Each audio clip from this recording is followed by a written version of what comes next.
Et bonjour tout le monde, j'espère que vous allez bien et j'espère que vous êtes en forme. On se retrouve pour une nouvelle session de l'Actu des Mouches, votre rendez-vous hebdomadaire pour ne rien manquer des sorties jeux vidéo et cinéma. Au programme de cette session, des morts à l'infini pour Robert Pattinson dans le dernier film de Bong Joon-ho, un western dans un monde post-apocalyptique avec Dave Bautista et Mila Jovovich, mais également le retour d'un JRPG culte de la PS1 en version HD, et enfin le prochain jeu assez attendu et très prometteur des créateurs de It Takes Two. Un beau programme tout ça, alors installez-vous bien et c'est parti. Mais d'abord, j'aimerais justement votre avis concernant les sessions de l'Actu des Mouches. Ce sont des petites vidéos, mais qui me prennent pas mal de temps, pas forcément au niveau du tournage, mais surtout au niveau de la préparation. Contrairement à mes vidéos critiques qui, elles, me prennent beaucoup moins de temps. Des fois, c'est un petit peu compliqué pour moi de les tourner. Enfin, parfois, je suis un peu en speed pour les tourner, pour vous les sortir tous les dimanches midi. Donc, est-ce que, la question est simple, vu que la plupart du temps maintenant je fais des vidéos critiques concernant les films que j'ai vus, est-ce que je continue les sessions de l'Actu des Mouches ou est-ce que vous préférez que je me concentre plutôt sur les vidéos critiques? N'hésitez pas bien évidemment à me faire vos retours en commentaire. Et nous allons donc maintenant pouvoir commencer avec la sortie ce mercredi du nouveau film de Bong Joon-ho, le réalisateur de Snowpiercer notamment et Parasite qui a été multi-récompensé aux Oscars, et le film s'intitule Mickey 17. Are you afraid to die? This time I wasn't scared.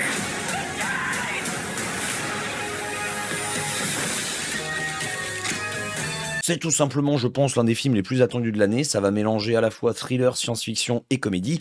Et on va y suivre les aventures de Mickey, un employé qui va être amené à mourir encore et encore et encore en exécutant diverses missions. En effet, il va signer un contrat pour devenir ce que l'on appelle un remplaçable, et donc à chaque fois qu'il va mourir, un nouveau clone sera généré. Sauf qu'un jour, un clone va refuser de disparaître et ça va foutre un petit peu la merde. On se retrouve ici avec un assez gros casting, notamment, comme je le disais, Robert Pattinson. On va retrouver également Toni Collette, Mark Ruffalo pour ne citer que cela. Et le film a l'air bien plus barré que ce qu'on pourrait croire. À la base, quand le film a été annoncé, je m'attendais à un truc plutôt sérieux, et quand il y a eu la première bande-annonce qui est sortie, je me suis dit, en fait, non, ça a l'air quand même plutôt humoristique tout ça. Enfin, plutôt, c'est relatif bien évidemment, mais ça me fait un petit peu penser à Snowpiercer, où il y avait les différentes classes qui étaient distinctes en fonction des wagons. À l'arrière du wagon, c'était les pauvres, et à l'avant, c'était les riches. Là, on retrouve un petit peu ce principe avec justement les classes hautes qui exploitent visiblement pas mal de monde pour exécuter différentes tâches, et notamment les fameux remplaçables dont fait partie Robert Pattinson. Je suis pas convaincu qu'on va en voir d'autres dans le film, peut-être en introduction pour nous expliquer le fonctionnement,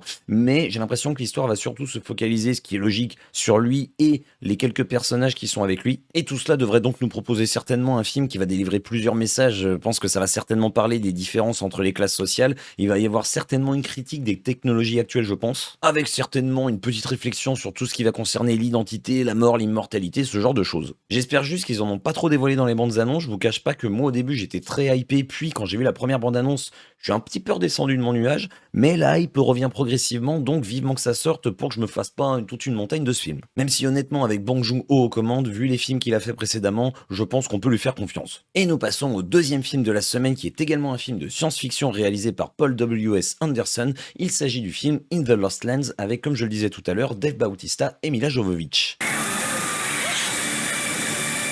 One always has to die.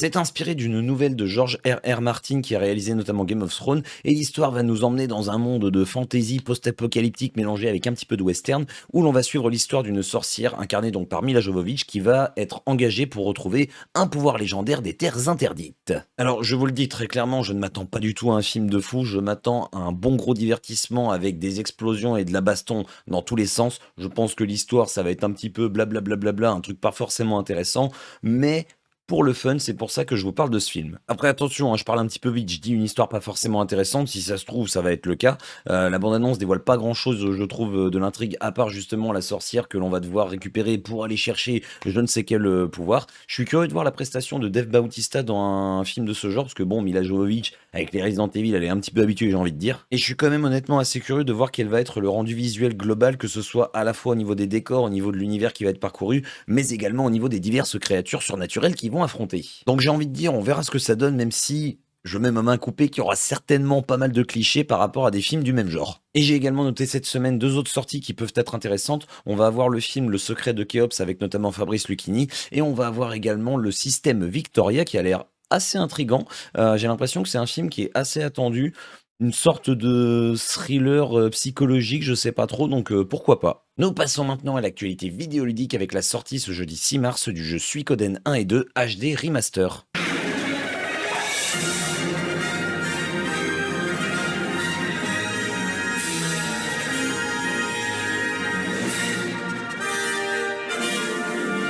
Ça sort sur toutes les plateformes et je trouve que c'est plutôt une bonne chose. Et il s'agit ni plus ni moins d'un remaster des deux premiers opus qui étaient sortis à l'époque sur la toute première PlayStation. Je possède justement ces deux premières versions mais je n'y ai pas encore touché. Le premier n'avait pas de traduction française et apparemment ce n'est pas encore officialisé pour cette édition remaster. Le 2 lui était déjà disponible en français à l'époque.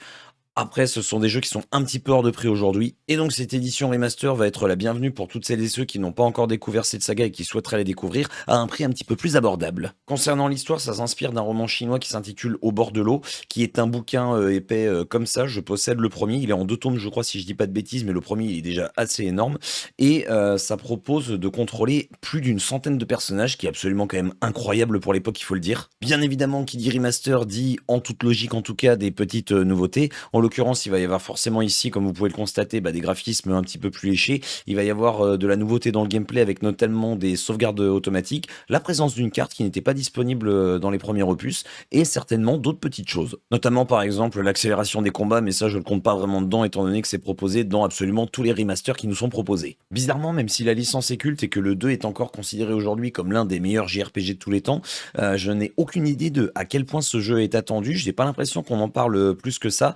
Je vois quand même que ça en parle à droite à gauche, mais ça pourrait être l'occasion justement pour tous ceux qui ne connaissent pas cette saga et qui aiment les JRPG de se lancer dedans. Et nous allons conclure cette session avec la sortie du jeu Split Fiction, le nouveau jeu des développeurs de It Takes Two.